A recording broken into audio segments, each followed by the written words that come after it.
It is said that there are always three kinds of people in any given society. This threefold distinction has been noted and made by notable sociologists and public intellectuals. But this threefold distinction of the three kinds of people, it was first identified and first stated by the supporters and founders of democracy in ancient Greece. For the Greek people, the people who in many ways gave us the modern civilized world, for the Greek people, the first kind of people in any given society are the idiots. For the Greeks, the idiot is not necessarily someone who is mentally deficient.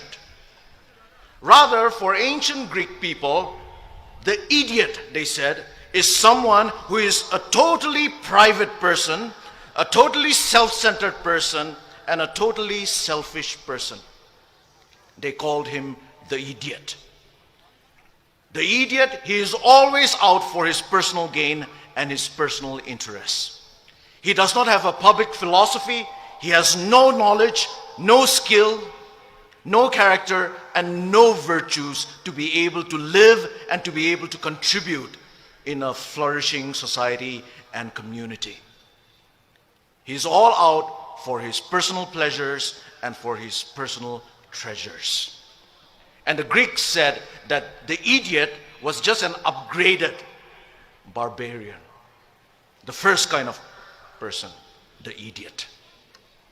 But the Greeks also said that there is a second kind of people in any given society. And the Greeks called these people the tribes people. When we say tribes people, we don't necessarily mean the fact of belonging to a certain tribe, which is a good thing. But when they use the word tribes people, the Greeks meant a tribal and a tribalistic mentality.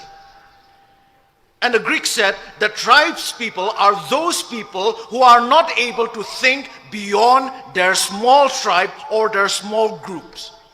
For tribes people, their primary allegiance, their only allegiance, and their ultimate allegiance is to their tribe. Their tribe is their God, and their religion is tribalism. And tribes people, the Greeks said, are always afraid of things that are different, that are a little alien to them. They are always suspicious and fearful. And they always dealt with different people and difficult situations with intimidation, with force, and with violence.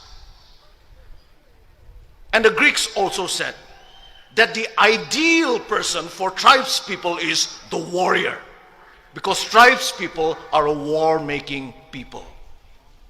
Their ideal is the warrior. But it was not so for the Greeks.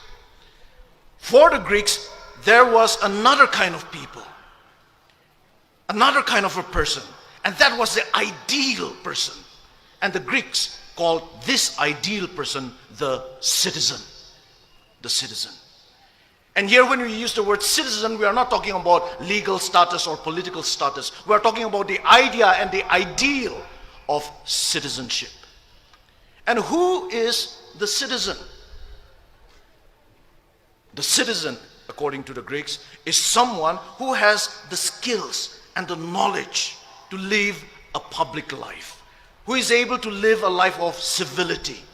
The citizen recognizes that he or she is a member of a commonwealth and thus strives for the common good. That is the citizen. The citizen, yes, he or she knows his or her rights in a society. But he or she also knows his or her responsibilities to society.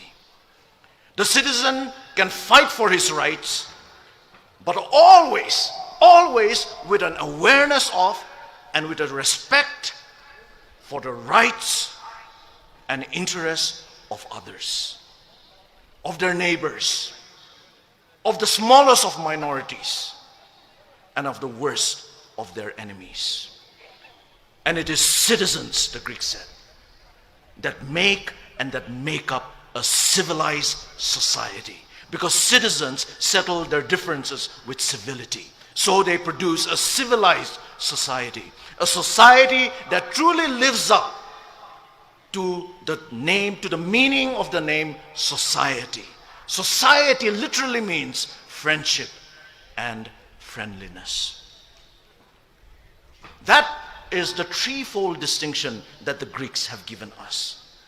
That is the choice that each and every individual, wherever he or she may be, has to make in a society. And I believe that that is the choice that starkly faces us Naga people today. Will we be idiots, living only for ourselves? Will we be tribalistic,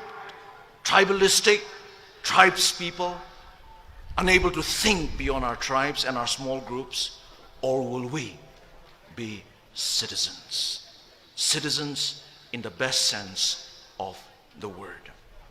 Today, on this historic day, I believe I want to make my choice. And I also believe that you will want to make your choice. And I hope you and I will take that right choice.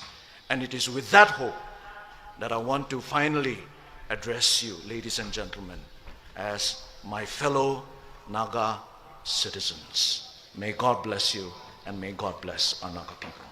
Thank you. Thank you, Dr. Kevichusa.